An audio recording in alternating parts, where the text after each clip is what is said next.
Brush নিয়ে আমরা আলোচনা করলাম, এখন ব্রাশের মুড নিয়ে আলোচনা করি। ব্রাশের মুডটি অনেক অনেক অ্যাডভান্স। সেক্ষেত্রে আমি এখানে কিছু উদাহরণ দিয়ে আপনাকে দেখিয়ে দিতে পারি। ব্ল্যান্ডিং মুড নর্মাল মনে যে কোনো রং আপনি নর্মালি পেইন্ট করতে পারেন। যখন আপনি এটিকে মাল্টিপ্লাই তখন অনেক ডার্ক ভ্যালুতে পেইন্ট হবে, এবং যখন এটি স্কিন মুডে থাকবে তখন অনেক লাইট মুডে এখানে পেইন্ট হবে, এবং যখন ওভারলি থাকবে তখন এটি ওভারলি পেইন্ট হবে। খেয়াল করুন, যেখানে ডার্ক এরিয়া সেখানে আমাদের ডার্ক পেইন্ট হচ্ছে, ব্লুর পরে ব্লু, এবং এটি যদি আপনি কালার দেন তাহলে আপনি কালার মোডে পেইন্ট করতে পারেন। তো যাই হোক, এটি এভাবে বোঝা সম্ভব না, আমি কাজের মাধ্যমে বুঝিয়ে দেবো কিভাবে কোনটা করা সম্ভব। মুডটিকে আমরা এখন আপাতত স্কিপ করে যাচ্ছি, এবার পেন্সিল টুলে যাই। পেন্সিল টুলটি খুবই সহজ। একটি পিক্সেল এখানে আমরা দেখতে পাচ্ছি সাইজ, এবং 1 পিক্সেলে আপনি এভাবে একটি ছোট লাইন তৈরি করতে পারেন। কিবোর্ড থেকে শিফট চেপে আপনি খুব সহজ একটি স্ট্রেট লাইন ক্রিয়েট করতে পারেন যে কোনো এরিয়ায়। খেয়াল করুন, আমি শিফট চেপে যেখানে পয়েন্ট নিয়ে যাচ্ছি সেখানে একটি লাইন তৈরি হচ্ছে। আর নর্মালি আপনি এভাবে ফ্রিলি স্কেচ করতে পারেন। আনডু প্রেস করি,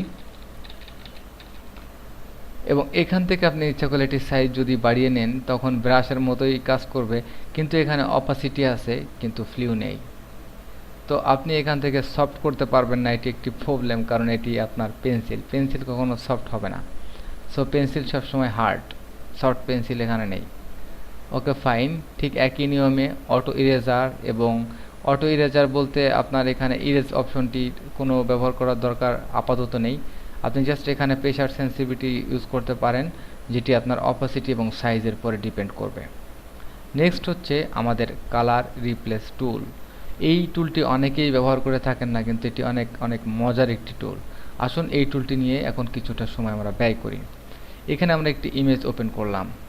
আসলে এই ইমেজটি নর্মাল অবস্থায় আপনি যদি এখানে ব্লু কালার সিলেক্ট করেন এবং ব্লু কালার সিলেক্ট করার পরে পেইন্ট করেন, এবং এখানে মোডটি দেখুন, হিউ, সেসিয়েশন, কালার, লুমিনেসিটি। তো আমি এখান থেকে কালারে পেইন্ট করে যাচ্ছি, এবং আমি তেমন কোনো পরিবর্তন দেখতে পাচ্ছি না। এই টুলটির কোনো দরকার আছে বলে আমি মনে করি না। আসলে কিছু কিছু সময় দরকার হয়, তবে এই কাজটি অন্যভাবেও করা যায়। আমি আগেই বলেছি, অ্যাডোব ফটোশপের সব টুল, সব অপশন একইভাবে ব্যবহার করতে হবে এমন কোনো কথা নেই। যে কোনো সময় আপনি আপনার ডিসিশন চেঞ্জ করতে পারেন। যেমন আপনি শুধু এই ফুলের কালারটি চেঞ্জ করতে চান, ব্যাকগ্রাউন্ডকে টাচ করতে চান না, এমন সময় আমি করি এমন কাজ, যেমন হিউ সিচুয়েশনে যাই, এখান থেকে জাস্ট এমন করি যে এই কালারটিকে সিলেক্ট করি, এই কালারটিকে সিলেক্ট করার পর এই কালারটি অটোমেটিক সিলেক্ট হয়, তখন আমি এই কালারটি হিউ করে দিই। তো এই কালারটি হিউ করে দিলেও চলে। সিচুয়েশন কমিয়ে বাড়িয়ে আমি আমার ইচ্ছা মতো ভ্যালু পরিবর্তন করে নিই। আবার আপনি যদি এই টুলটি ব্যবহার করতে চান সেক্ষেত্রে পারেন। যেমন এইখানে দুটি কালার পিক আপ অপশন রয়েছে। তো আপনি এখান থেকে আগে ইয়েলোটি সিলেক্ট করে নিন, এবং ইয়েলোটি সিলেক্ট করার পর আপনি এবার পেইন্ট করুন। দেখুন, শুধু ইয়েলোর উপর কিন্তু কম প্রভাব পড়ছে, আপনার ব্যাকগ্রাউন্ডের উপর বেশি প্রভাব পড়ছে। আপনি টোটাল ইমেজটিকে পেইন্ট করে যান।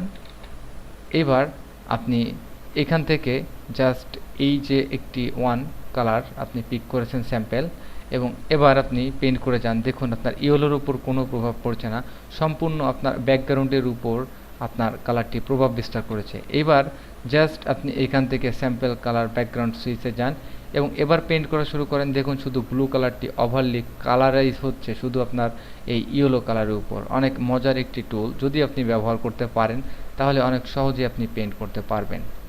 তো এবার আপনি আপনার ডিসিশন চেঞ্জ করে এই কালারটির উপরে চলে যান, এবং এই কালারটি সিলেক্ট করার পর আপনি এখানেও পেইন্ট করে নিতে পারেন ঠিক একই থিম স্টাইলে। ওকে, তাহলে বুঝলাম যে কিভাবে কালার। এবার F12 চেপে সেম একই সিস্টেমে আপনি আপনার ইয়েলো কালারটি সিলেক্ট করেন। সিলেক্ট করার পর আপনি এখান থেকে কালার অপশনটি চেঞ্জ করে আপনি সেসিয়েশনে যাবেন, এবং পেইন্ট করে দেখবেন এখানে কোনো সেসিয়েশন ইফেক্ট করছে না, কারণ আপনি এই কালার দিয়ে কোনো সেসিয়েশন ক্রিয়েট করতে পারবেন না। লুমিনাসিটিতে যান, এবং লুমিনাসিটির টোটাল আপনার ভ্যালুটিকে চেঞ্জ করে লুমিনেস ভ্যালুটিকে চেঞ্জ করে দিবে, এবং ডিফারেন্স টাইপের কালার। ওকে, আনডু। এবার আপনার এখানে আর হিউ ভ্যালু, আপনি খুব সফট টাইপের কালার যদি হিউ করতে চান সেক্ষেত্রে হিউ করতে পারেন।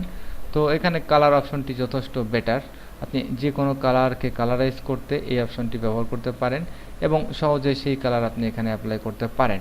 তবে এখানে রয়েছে আমাদের তিনটি মোড, ফাইন্ড এজ, যদি আমাদের এজগুলোকে সে ফাইন্ড করে নিতে চায় সে একটি একটি করে এজ দেখবে এবং এজ ফাইন্ড করে করবে, এবং কন্টিনিউয়াস, এবং আপনি এখান থেকে অপশন চেঞ্জ করে আপনার ইচ্ছা মতো আপনি কালারাইজ করতে পারবেন। সো আপনি ব্যবহার করুন, দেখুন অনেক অনেক মজা আছে এই টুলটি। যদি কালারাইজ করতে চান যে কোনো একটি রঙের উপর আপনি পেইন্ট করতে পারবেন। ধন্যবাদ।